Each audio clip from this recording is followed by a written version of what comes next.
Good evening. It's Diane Sayre, and welcome to the Friday New York Symposium with Diane Sayre. I am the LaRouche independent candidate for U.S. Senate against Chuck Schumer on the November 8th, 2022 midterm elections.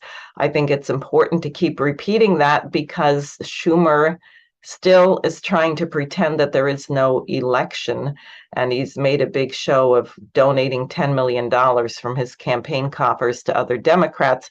But of course, George Soros has just pumped in $10 million to the Democratic something or other Senate campaign committee. So I guess Schumer is getting replenished through his drug-pushing friend, George Soros. Now, we're going to be talking tonight about the relationship between so-called election integrity, Russian disinformation, Julian Assange, etc. And I hope everyone is tuning in. And Jose, I hope you're recording this as we discussed, because if it disappears midstream, we'll have to repost it on another platform.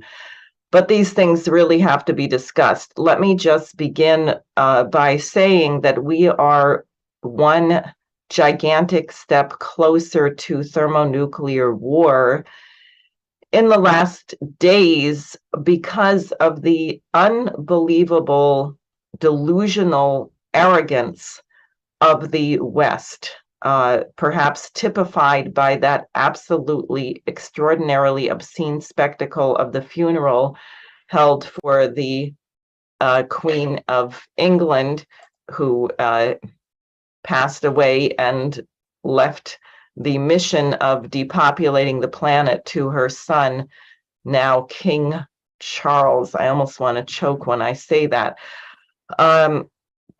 But you see in the West, there is this bubble of fictitious money, the quadrillions of dollars worth of derivatives hanging out there. It has to collapse. LaRouche had warned years ago that one of the reasons why the controllers of this bubble want a major war is that when a war happens, you can write off all your debts. So they're not fleeing from a war, they're pushing it. And some people are delusional enough to think that they're going to win, or that Putin is bluffing, or that he will back down. So we have a situation now where voting began in the Donetsk Republic today, maybe Lugansk, also in the regions of Zaporizhia and Kherson, where people are voting on whether to join the Russian Federation, to leave Ukraine. There is ample reason why they would want to leave Ukraine, because since the 2014 coup by the Obama and Biden administration, you have shifted from an elected government to a government installed by Victoria Nuland and her British controllers, which has revived the Nazi legacy of Stepan Bandera. And you have situations like what occurred in Odessa in May of 2014, where somewhere between 50 and 85 people who opposed this coup were literally burned alive in a labor union building. You had a referendum in Crimea, which was 96% in favor of leaving Ukraine and rejoining Russia. Here in the West, we heard nothing except Putin has illegally, violently annexed Crimea. It's a complete sham.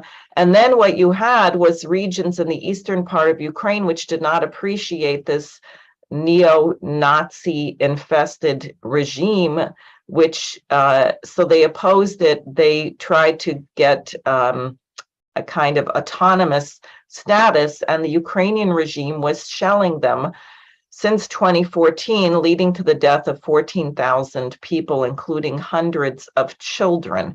And rather than support the Minsk process, the policy of the United States was to aid and train the pro-Banderist Nazi Azov battalion, and to prepare for a major offensive in February of this year. So the truth of the matter is that there was never an unprovoked Russian invasion of Ukraine. This thing has been provoked by the West. And you now have a situation where if these regions vote, which they almost certainly will, to join the referendum, when the United States supplies missiles to the Ukrainian military to shell people in Donetsk and Luhansk, and American weapons have been killing civilians at an alarming rate in these regions, we are now going to be bombing Russia. This changes everything. And for the people like President Biden and others who say this is a sham and it's a sham referendum, well, perhaps you should look in the mirror. But further, whether you think it's a sham or it's not a sham, Russia is going to recognize these areas as part of Russia. And that changes how they will respond. And they've said it repeatedly. And Putin warned that Russia would respond before over certain red lines: ethnic cleansing against the Russian-speaking population in the East, Ukraine getting a nuclear weapon, Ukraine joining NATO. NATO, the Biden administration, the UK, ignored Putin's warnings, went ahead, and lo and behold, Russia responded. So there's no reason to think Russia is bluffing right now. And therefore, the United States is the key nation which has to change. That's why I'm running this campaign against Schumer. This is why associates of Lyndon LaRouche have begun an intense mobilization, calling up members of Congress, both the House and Senate, to tell them to stop funding Nazis, to stop funding Ukrainian organizations that create hit lists, such as the Center for Countering Disinformation, which has Helga Zepp-LaRouche and 30 people who spoke at Schiller Institute conferences, including myself, as the first 30 people on a 72-person list. And this list has been used to come up with another list, the Mirotvorets list, where after they assassinate journalists and others in car bombs, they put a red bar across their name saying liquidated. So Senator Schumer, Senator Gillibrand, other members of the Congress have voted to give money to an agency which is seeking not only to restrict freedom of speech in the United States, but which is putting the lives of Americans in jeopardy for speaking their mind. And I will say perhaps that is not surprising given the treatment of Julian Assange right now.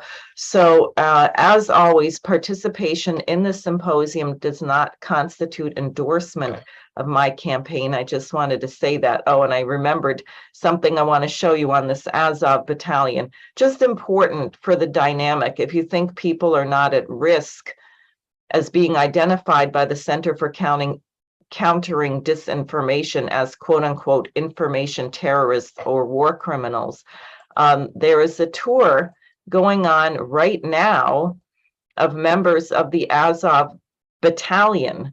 They are in the United States. They are, here's some of the names: Georgy Kuparashvili, who's the co-founder of the Azov regiment. And look at this, okay? This is the black sun on their publication. That is a Nazi symbol. That is a Nazi racist symbol. That was on the body armor of the fellow who killed 10 African Americans in a Tops parking lot in Buffalo. These people are allowed to come in to the Congress to hold appearances in New Jersey at the Cultural Center in Whippany. This was the 17th, and they're going to be in Detroit, Michigan on the 24th. And if I might just, and you can see this little sort of Wolf's angle symbol of the Azov regiment here on this fellow's arm patch. But let's go on. So here they are in the Congress having meetings with Representative Pete Sessions, Senator Todd Young, and Senator Rick Scott. And this shows photographs of some of their meetings. So I do have to ask the question, and I'm sure that there are people watching this show who had uncles, parents, grandparents who proudly fought in World War II to defeat Adolf Hitler. And people said never again.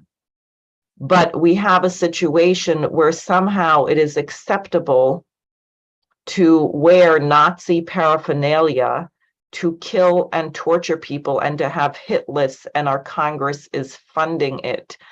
And that has to stop and change.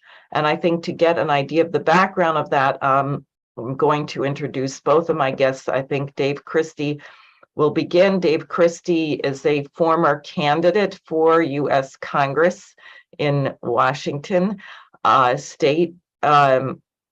He has worked with Lyndon LaRouche for at least a couple of decades, and he is part of the intelligence staff of the journal funded by Lyndon LaRouche, Executive Intelligence Review, and he will be followed by Andrew Smith of Action for Assange, who has been with us before, and I think it's really urgent that we keep the work of Julian Assange in the spotlight and his situation, because his life is absolutely in danger, and it kind of underscores the hypocrisy of the United States running around the world lecturing people about freedom and democracy.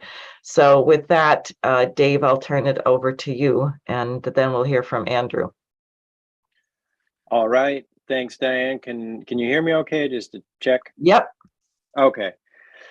All right. So look, I think what Diane went through is very clear, and the what I intend to address is what's called the Election Security Group. And as I'll just give a brief overview of this, perhaps we can take up more of it in the question and answers and so on. But this Election Security Group intersects much of the drive for war, and is the key part of the disinformation issues, so-called, as well as cybersecurity. But as their name implies, the Election Security Group, they are intending to deal with so-called election integrity in the United States.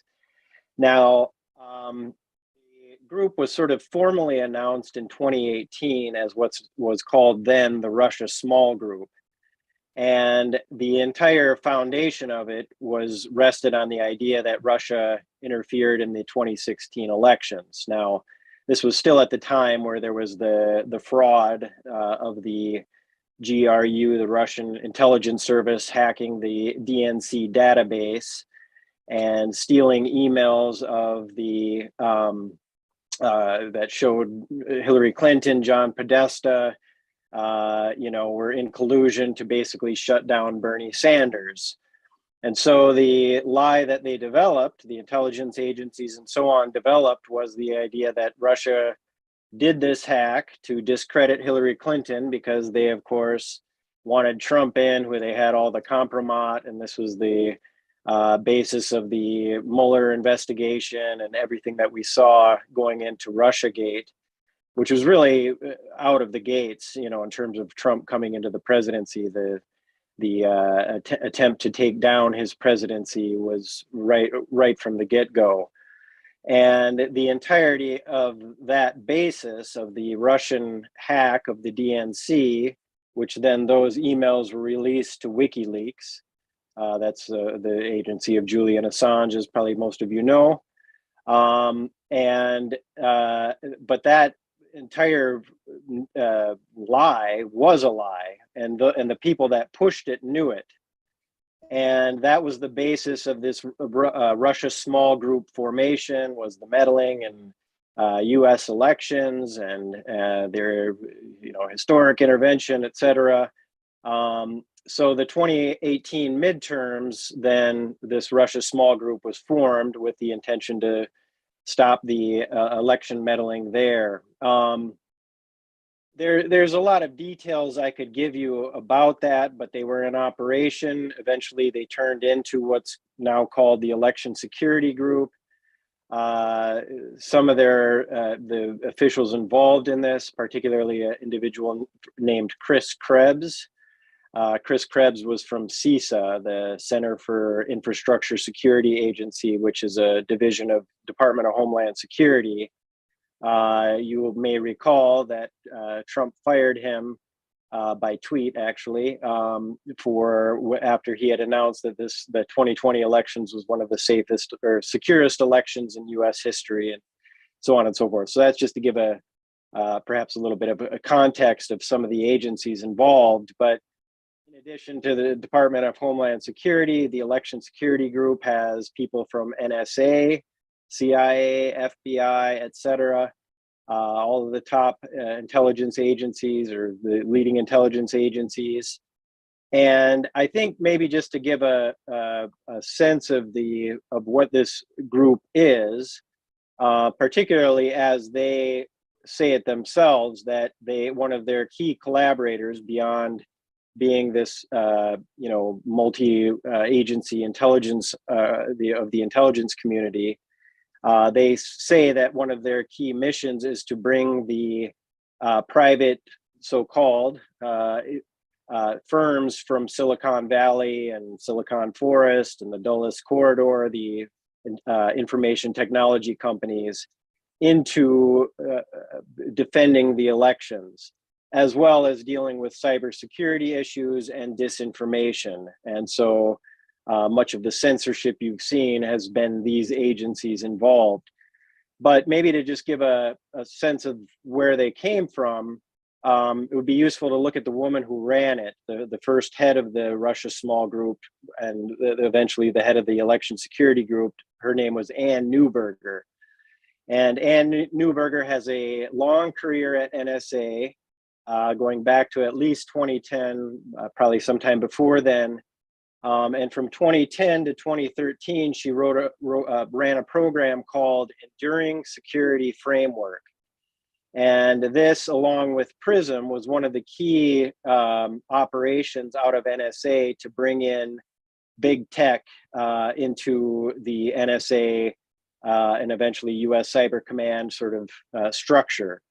That, of course, was revealed by the Snowden leaks, which were, of course, were posted on WikiLeaks. Of which I guess only about 1% of that has actually been dug through. Anyway, that was Ann Neuberger's role. She also ran what was called the Defense Industry Board, or maybe I have that wrong, the exact name of it. But again, the integration of Silicon Valley into the NSA structures.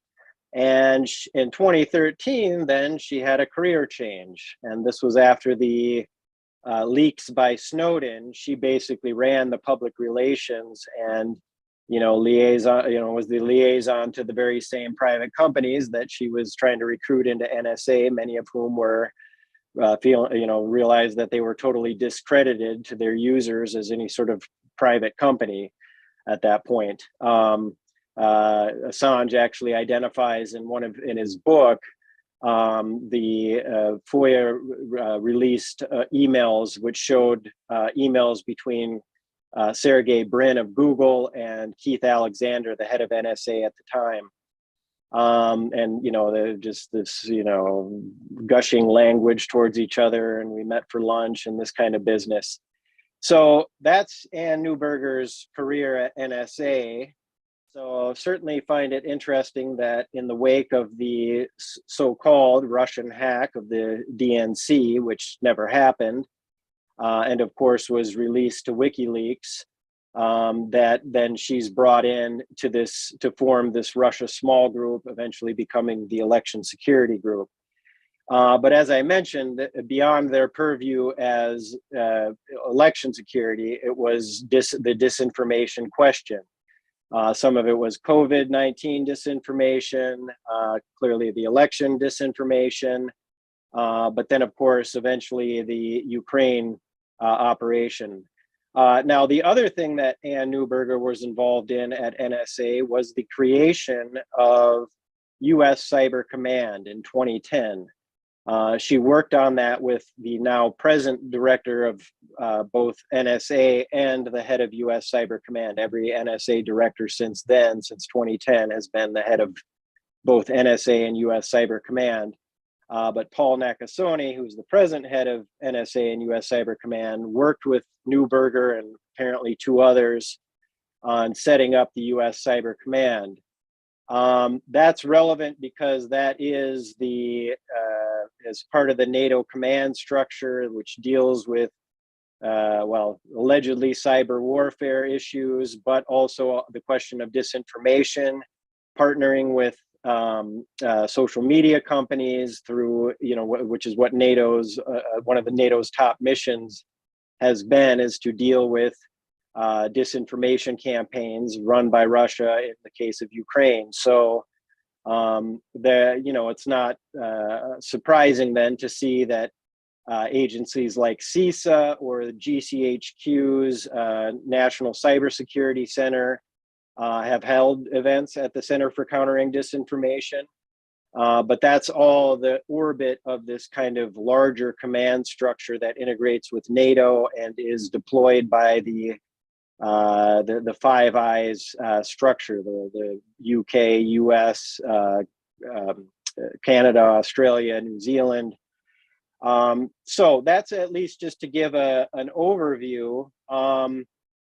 Maybe I'll just stop there, Diane. I don't know, is that a good place to stop, or I do have one. Do you have something else? Go ahead. You can also add more in the discussion, but go ahead. Let me just add one other point. I will try to do this. I'll do this in shorthand version because this is relevant for today. During the 2018 process, which of course we have the height of Russiagate going on, there was the question that Trump raised with Vladimir Putin, which was to have a dialogue on cybersecurity, and that was actually to be raised at the Helsinki summit. And the context for some of this is, clearly there was the issue of the Russian interference in the elections and wanting to get that cleared up. There was an attempt, the idea would be to have US and Russia get to the bottom of it. That, of course, was shot down vehemently. But the other issue that was coming out in 2018 was from the US nuclear posture review. There was this idea that perhaps if there was a cyber response or a cyber attack on the United States, that it's conceivable we would deploy against that with, in not the same way. In other words, implying that perhaps nuclear warfare could be used in the case of a cyber attack. And I have a feeling that's certainly what Trump and Putin would have discussed at the Helsinki summit. It's notable that the announcement of this Russia small group was the week before the Helsinki summit. And there's another aspect of this, which was in the National Defense Authorization Act of that year, 2019. So that was named after John McCain, who had died that year. It was being negotiated in 2018, and one of the issues is that in the event of a cyber attack, and the potential to deploy against that, which, remember, U.S. Cyber Command is actually a subset of U.S. Strategic Command, that the Defense Department, this is at least according to people who are dig into these sort of NDAAs and know the legal jargon and so on. There's a guy named Chesney, I believe his name is, who basically says that the Defense Department could then be responsible for the response. In other words, overriding the president on that issue. There's other aspect of it. I think I'll just leave it there, but I think that this grouping is involved in much more than just simply election security, disinformation. I think this goes to the heart of the And given the intense collaboration with GCHQ, the NSA and GCHQ, which goes back to the UK-USA agreement of 1945, that basically laid the basis of the special relationship for the Cold War dynamic. That this is the people, the kind of agencies and process you're dealing with. So anyway, I just wanted to throw that in, but we can discuss more of it later. Okay, good. Well, why don't we go to Andrew Smith, and you can tell us the latest in terms of what's happening with Julian, but also obviously his work, had he been exonerated, the charges dropped, we might have more light shed on this kind of situation. So why don't you go ahead? Yeah, thank you so much for having me. For those of you who don't know me, my name is Andrew Smith. I'm an organizer and activist for the group Action for Assange. For the last about 3.5 years now, we've been organizing, trying to raise public awareness about Julian and secure his release, and most importantly, block the extradition to the United States. And one of the things that we do is we host a regular show on YouTube where we talk about the information Julian's released, the updates in his case, just to make sure that the activist community can get accurate information about what's actually happening, because there's so much propaganda surrounding the work that he's done. But one of the things that we do actually is at the beginning of every show, we read through what we call the numbers. And it's just the dates since certain events happened in Julian's case or with whistleblowers in general. And the idea behind it was, when we started it, is that when activists and journalists were trying to oppose the Vietnam War, one of the most important tools that they had was the regular body counts and day counts of how long we had been occupying that country. The civilian death counts, the US troop counts. And it wasn't the journalists and the activists that ended the war. It was soldiers taking matters into their own hands because they understood what was going on. But it was the conditions within the country that enabled people to understand why they were in Vietnam, to allow them to take actions against their officers in whatever way they felt necessary. So to run through these, it's been 4,310 days since the illegal and arbitrary detention of Julian Assange began in the Ecuadorian embassy. It's been 1,263 days since the WikiLeaks founder was trafficked from the Ecuadorian embassy after being sold to the US and the UK for a $4.2 billion loan from the International Monetary Fund to the nation of Ecuador. It's been 627 days since District Judge Vanessa Baratzer, her January 6th ruling denying Julian Assange bail after personally ordering his release and ruling no extradition in his case on January 4th. It's been 1,858 days of inhumane pretrial detention, or of, at this point, detention for the Vault 7 whistleblower, Joshua Schultz. At least 1,823 of those days has been spent in special administrative measures since October of 2018. We have 1,319 days since the political persecution of Ola Bini, one of Julian Assange's friends in Ecuador, began. We have 543 days since Daniel Hill pled guilty to a single charge under the Espionage Act. And it's been 349 days since he was transferred to the Communications Management Unit in the United States Penitentiary Marion in Southern Illinois. In the good news, though, it has been 268 days since Craig Murray, was released from HMP Edinburgh after the Crown Prosecution Authority put him on trial for publishing factual information about a court case and citing his coverage of Julian Assange's court case as to why it is so important that he be placed in jail. It's been 437 days since whistleblower Reality Winner was released from prison. It has been 895 days since Chelsea Manning was released. It's been 685 days since whistleblower Jeremy Hammond was released. And it has been 88 days of freedom for my personal friend and digital activist Commander X since he was released from prison. And the reason I think those numbers are so important is because it's not just Julian's struggle, right? Julian is the United States' proverbial head on a stake that says, if you come after us, this is what we're going to do. If you as much as expose what we're doing, this is what we're going to do to you, or at least try. And there's been a major international pushback against this. You have people as far as the Australian Prime Minister now working to get Julian Assange free. You have international groups from Reporters Without Borders to Amnesty International for what NGOs are worth that are sticking up for him. But the larger importance is what's happening to all of the people underneath him and all of the people that would be considered that caste that supports Julian. And I think the representation of what happens with the Ukrainian hit list is a really good example. The gentleman, I don't know if you've ever heard of him, the name Roger Waters, touring guitarist, made the same list as Diane Sawyer. I don't know everyone's personal political beliefs on that list, but if you put Diane and Roger in a room, I'm sure they will disagree about as much as they agree with one another, because the situation and struggle we're in now is post-ideological, right? We're not living in a world where we can debate the intricacies of capitalism versus the fundamental rights that socialism gives to one another, right? We're living in a world where, as Julian so elegantly put it, all political ideologies are bankrupt.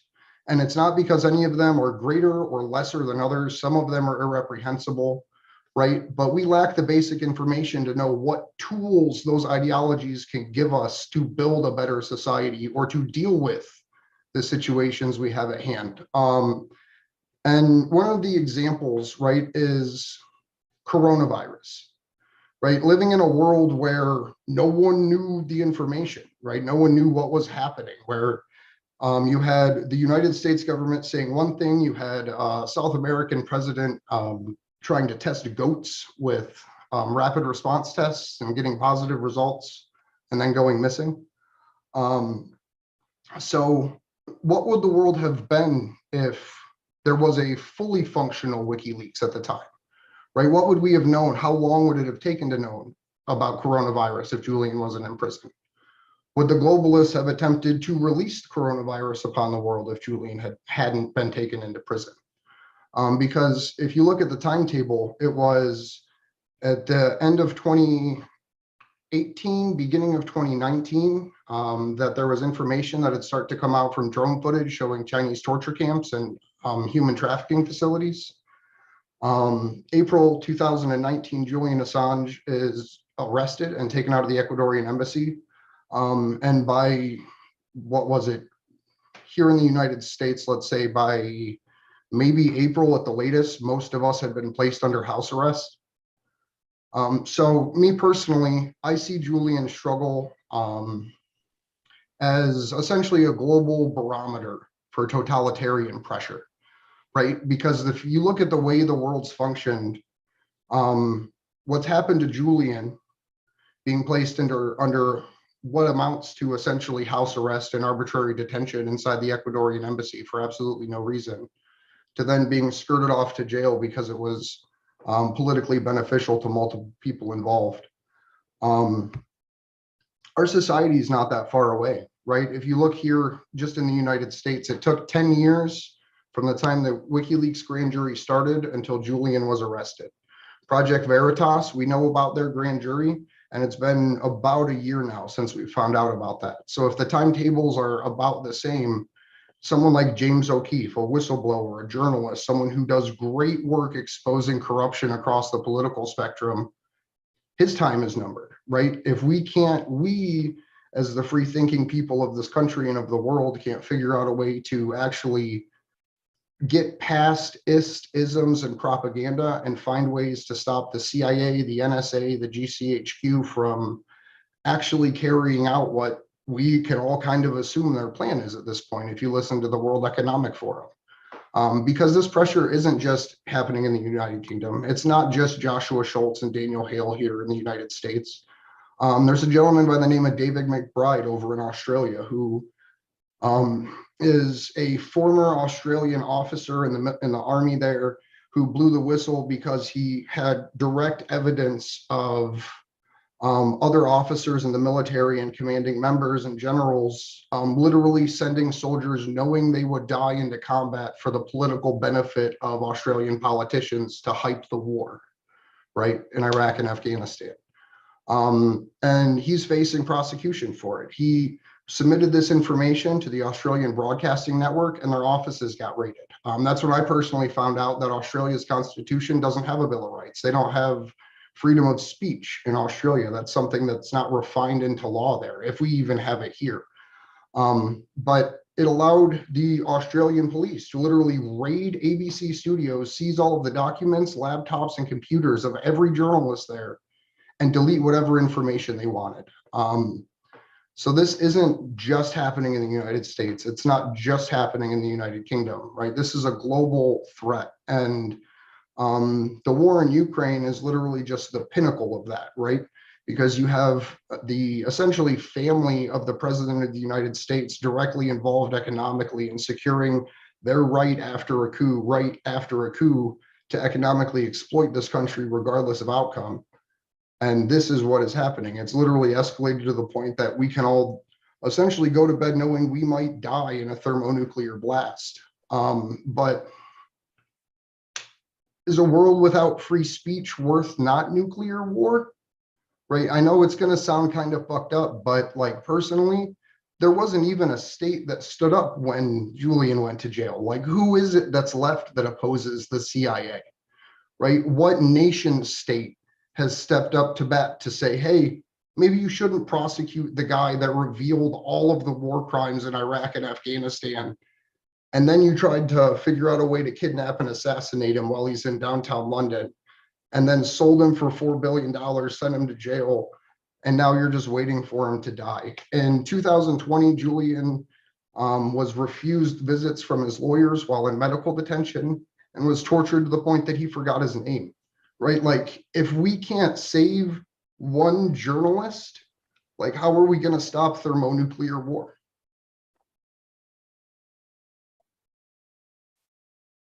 That's a good question. I think there's a couple of things. One, you brought up something important because in a way the tide is turning. You have now more and more nations who are standing up to this, like what happened to poor idiotic Tony Blinken when he went to South Africa, and the foreign minister actually gave him a lecture while she was seated on the dais next to him, telling him, we don't appreciate bullies coming here and telling us what countries we're allowed to work with and others.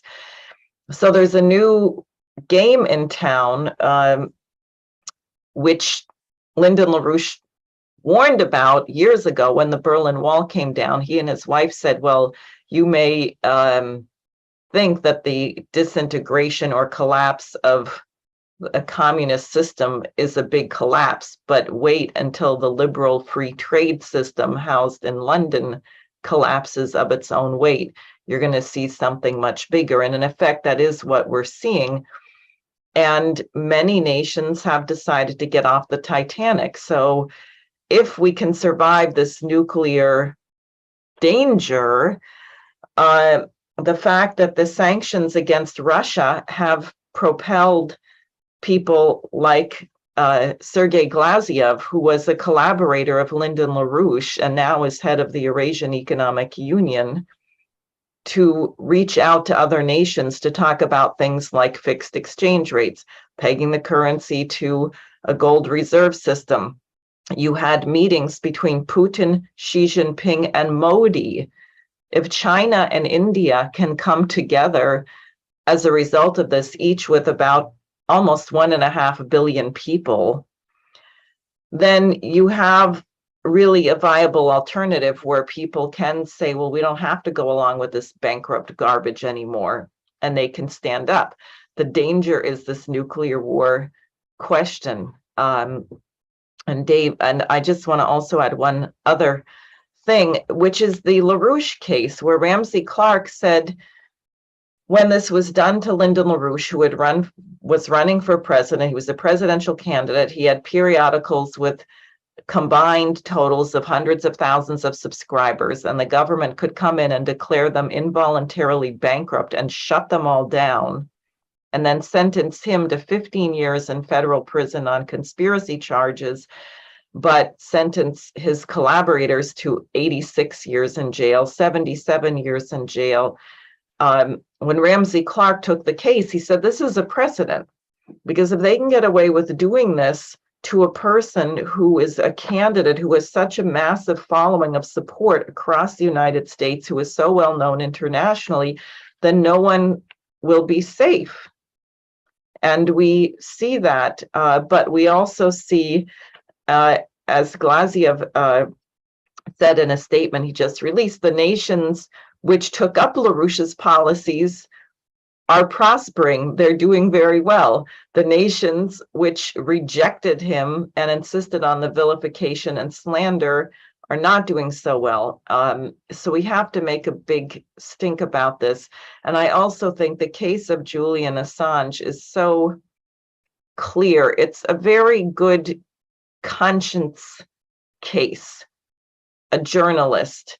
He wasn't in the NSA or CIA. He wasn't taking classified information and leaking it. He was merely reporting on what was given to him, told to him, and documentable. And it demonstrated the criminal actions of certain powerful, quote unquote, powerful governments. So I'd like to hear, Dave, from you, your thoughts more on all of this and our prospects also for getting out of it, because that's what we got to do. I'd like us to be able to have our disagreements, and we have to be alive in order to do that. Well, let me just throw this out, just given what you just raised on the the overall collapse. But in thinking about this and kind of looking into it, there was I was investigating this national cybersecurity center out of the UK, and it turns out this was created by Robert Hannigan, who was the head of GCHQ. And remember, it was the Robert Hannigan of GCHQ flew to the United States and met with John Brennan.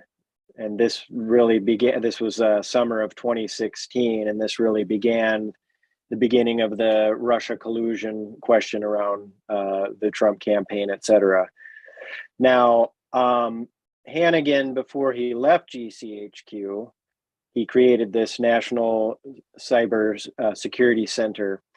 And in the 2017 House of Lords report, where he was, this was the report that basically looked at the emergence of the Belt and Road and looked at the question of the special relationship, that if, there was good relations with the United States between China, Russia, et cetera, that this would collapse the special relationship.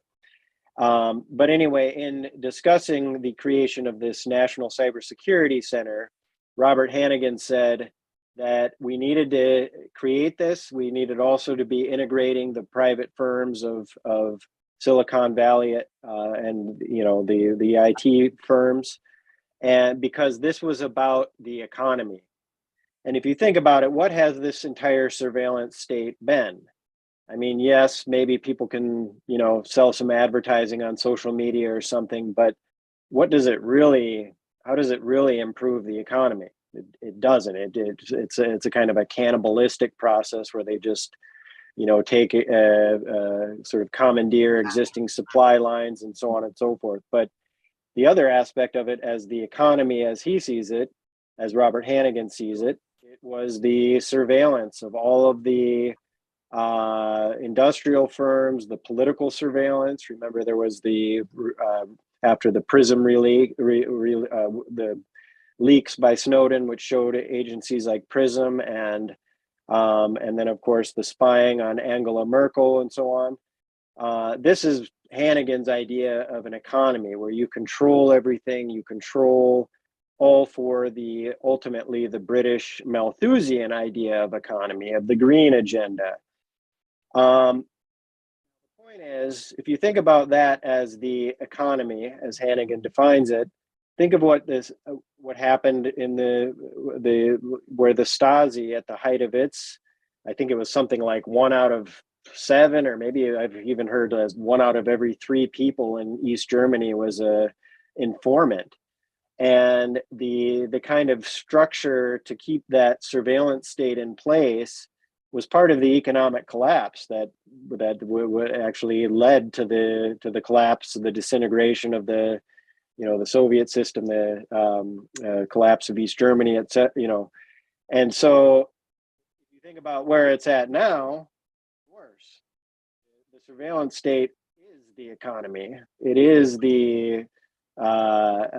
and therefore it will collapse on its own, as we are seeing. It's also the digital operations around Wall Street. It's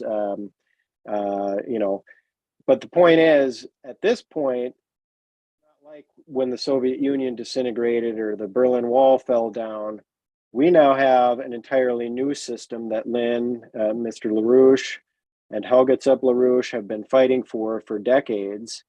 And it's not only here as a potential, it is growing and expanding. And so I think if we can give people a sense of that there's no way this present system can go on, as it collapses, as Diane mentioned, all these nations that are beginning to say, we don't want anything to do with this system. We're going to jump the sinking ship and join the new system. And I think that's, again, why the Center for Countering Disinformation put Diane and clearly Helga at the top of the list, with 30 different representatives of Schiller, with many other people on there. But clearly that was an indication of what the threat we represented to the idea of the economy that Hannigan and others discuss. But now we have a new system, we're organizing it, and we need more people working with us. I want to say, Andrew, I really appreciate your naming these other individuals who have been persecuted and prosecuted, because obviously we need in the United States a lot more people with courage, that people have to consider the things that they think they're afraid of, losing their so-called reputation, their job, their this or their that, is actually a very minor loss given what we are potentially facing, especially.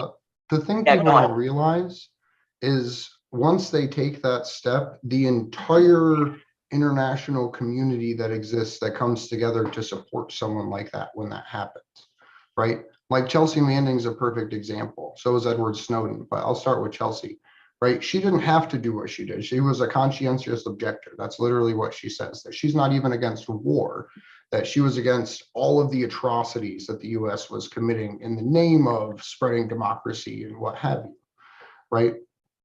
And the critical part is that when you look at the struggles that they go through and the things that they had to put forward, like Joshua Schultz, the Volt 7 whistleblower, right? It says, no, I've never even done this. I never blew the whistle, right? To the point that he represented himself in court and denied it all the way until he was found guilty.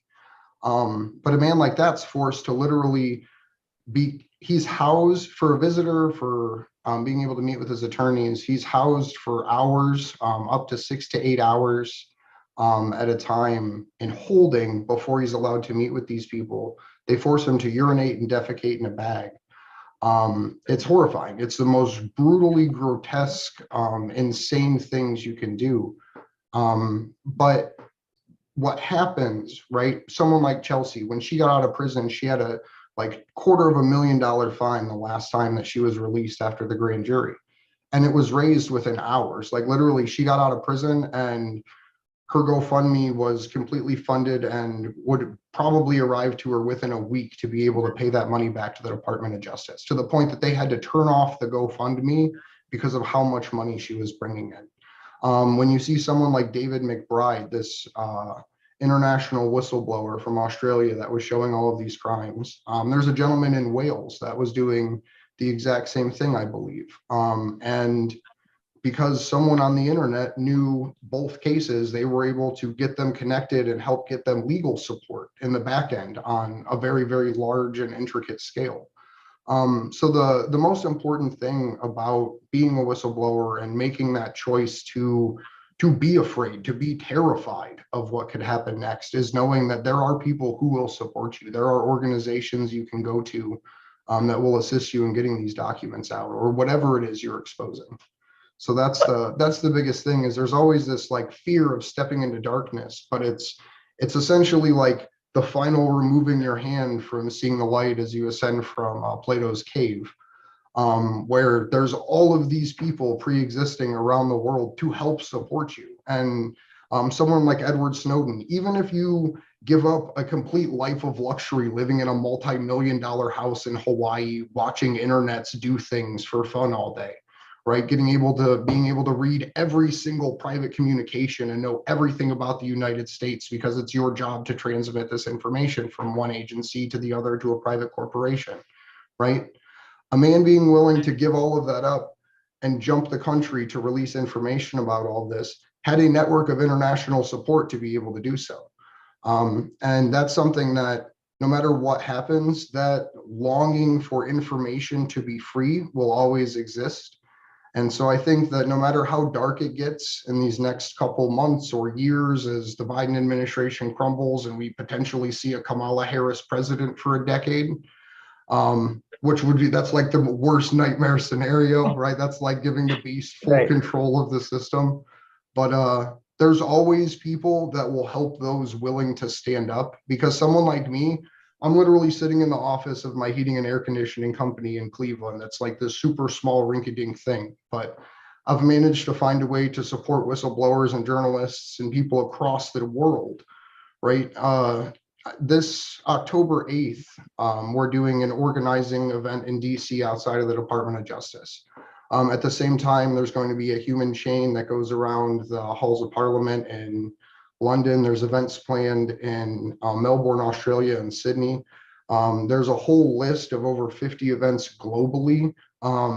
Germany is actually one of the most intense countries defending Julian, for which I think is absolutely awesome, because as a nation, they know totalitarianism better than anyone in this modern century in the West.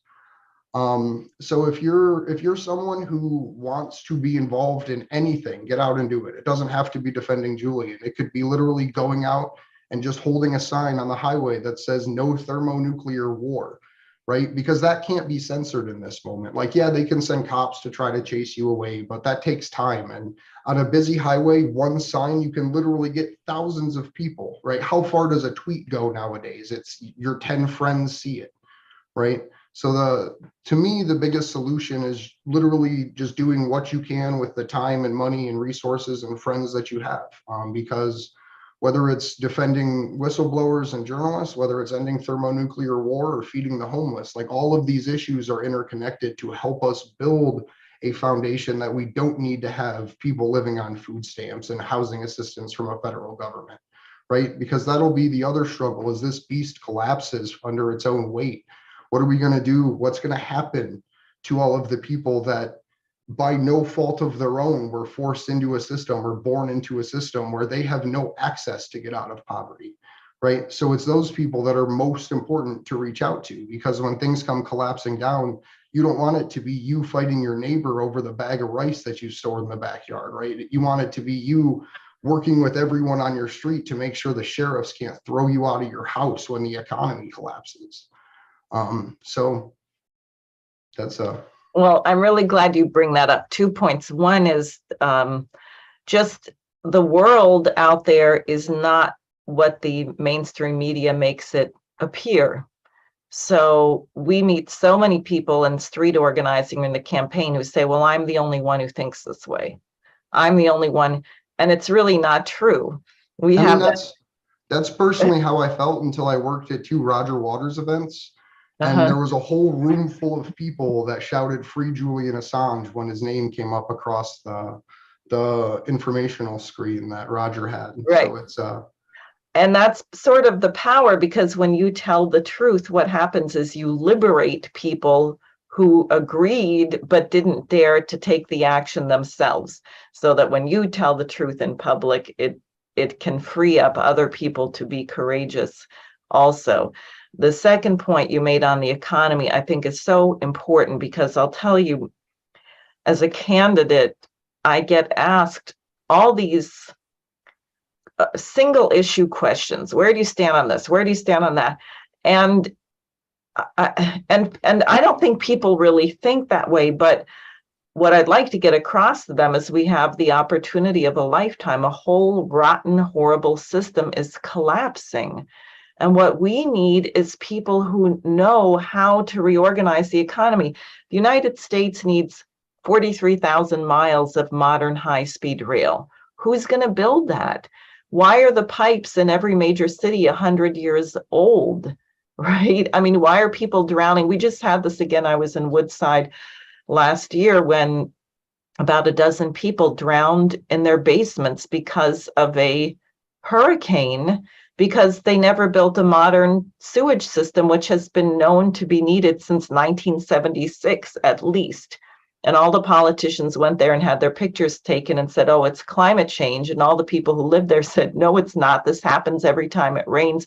Now we have people dying.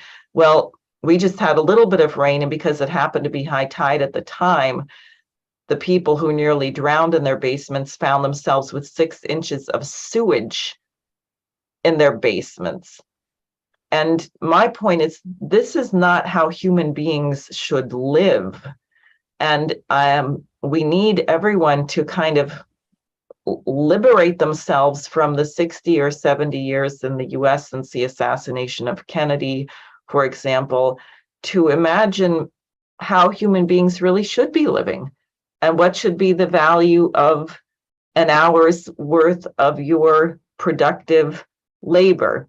That is, why do people spend 2/3 or 3/4 or 110% of their income on paying for housing? That's totally out of proportion. Why does it cost $1 million to go to college or whatever it costs? This is all insane. And I think we have to kind of, people should scratch all of the things that you've come to accept as normal and take a step back and above and think of, well, how really should human beings live? What should be the standard of living? Why do we have starvation anywhere on the planet in the year 2022? Why is there a single person who doesn't have clean drinking water and electricity? And we're at the cusp of a moment where we actually could change all of that. And we have nations, big nations. China and India are not little nations. They're big nations, not only with a lot of people, but with a very advanced scientific capability. Russia doesn't have lots of people, but they have a huge land area, a lot of resources, and a lot of very intelligent scientists and thinkers. So you have a potential to change everything. And I think that's partly why it all seems so also dangerous, because the people who oppose this are prepared to push us even all the way to thermonuclear war to prevent this from coming into being. So those of us alive today are extraordinarily lucky to be in a moment where what we do will make such a difference for so many future generations, and we can't squander it.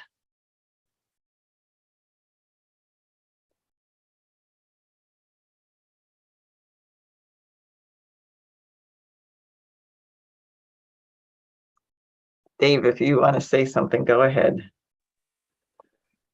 Well, I think that was extremely well said. I do think that for a lot of people, they've gotten used to just surviving, watching the cultural decay over the last decades, watching any sort of political leadership, starting with the assassination of John F. Kennedy, And of course the slew of assassinations around that time, Martin Luther King, Robert Kennedy, and people have gotten used to the slide into where they don't, the slide into the economic collapse where they're not asking that question, like, well, why should we accept this?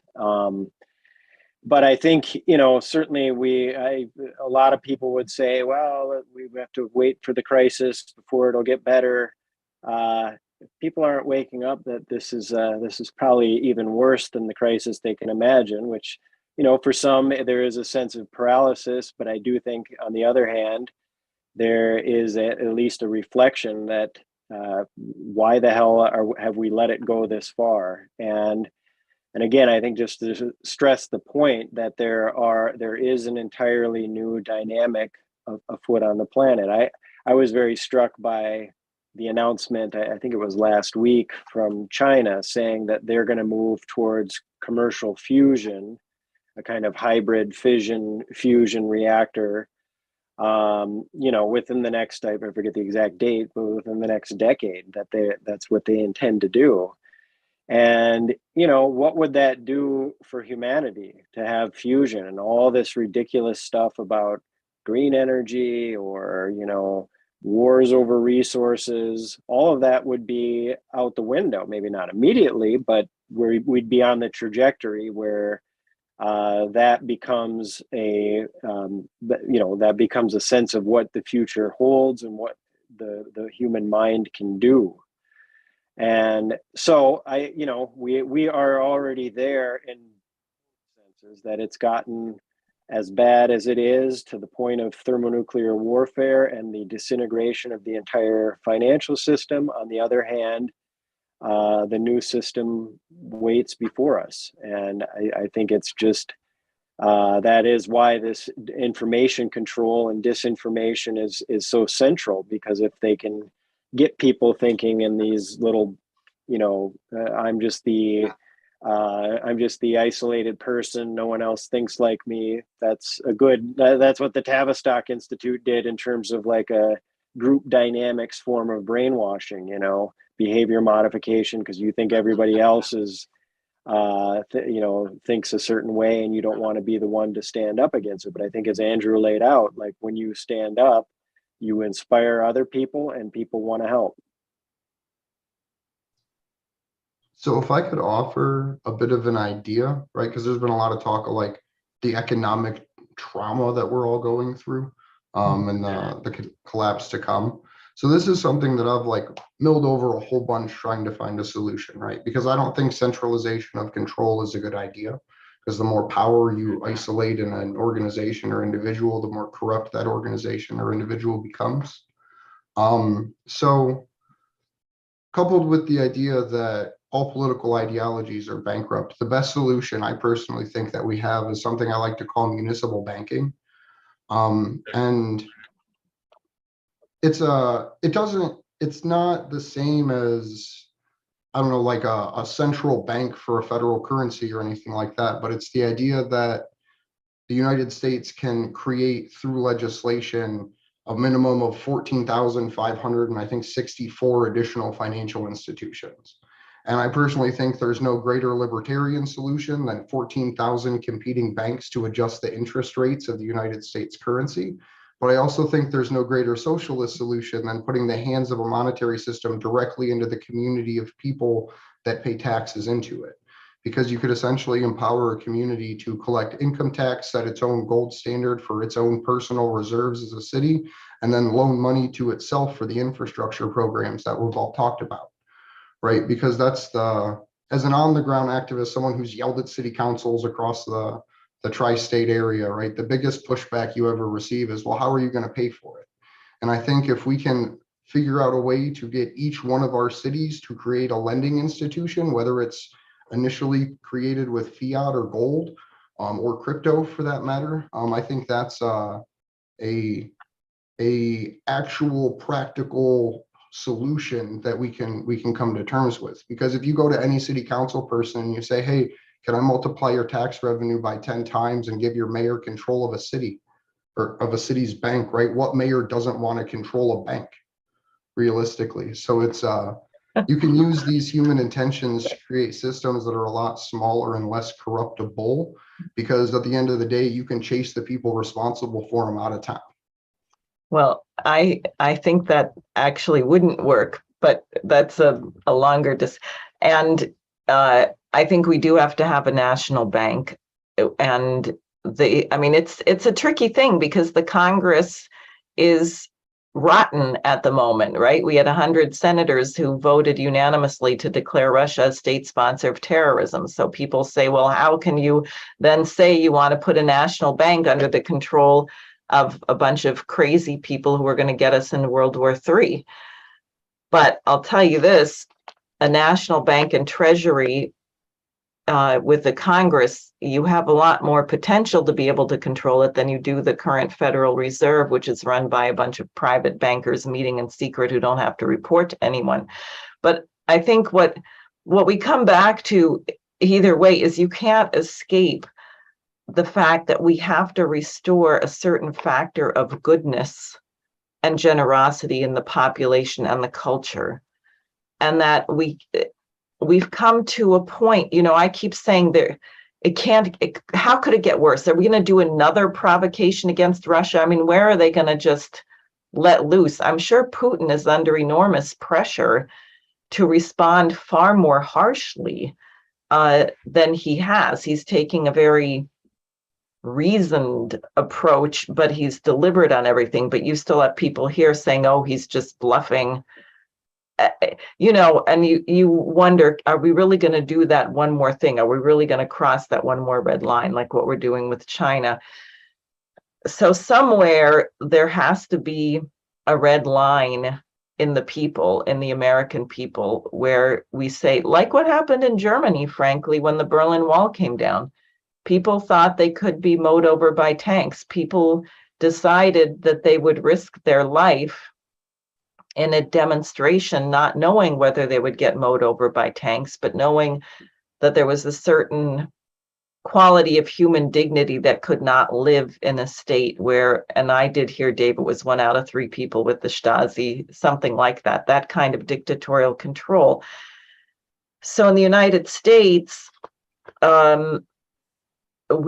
and I don't mean just the United States or to sound like an American chauvinist, but we have got to change our nation. The American people have got to take responsibility for the crimes being committed against humanity by our government. And we call it a representative government. Well, if that's true, then we have to make them represent us. And that means going to your congressman, it means running for office, it means doing the kind of things, Andrew, you said, stand up by yourself with a sign, whatever it is. We're going to have to get a shift in this country. And I think people are beginning to get the sense that if they don't get a shift, they're not going to survive, which is true. So it's not bad for them to have that idea.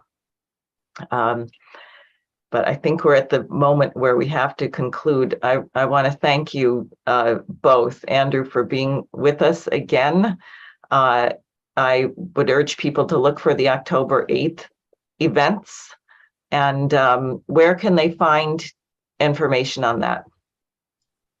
We're working on getting our website up. It's going to be handsofassange.com. But if you're on Twitter or Facebook, you can look for the candles, the number 4 Assange group or Twitter page, and that lists all of the international events, including the DC one that's taking place.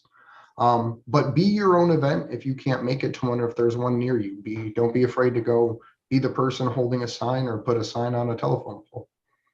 Great, because I think getting a reversal of this would be a huge victory to the world. It's very important. And otherwise, I would say for my campaign, we need volunteers. I need funds urgently.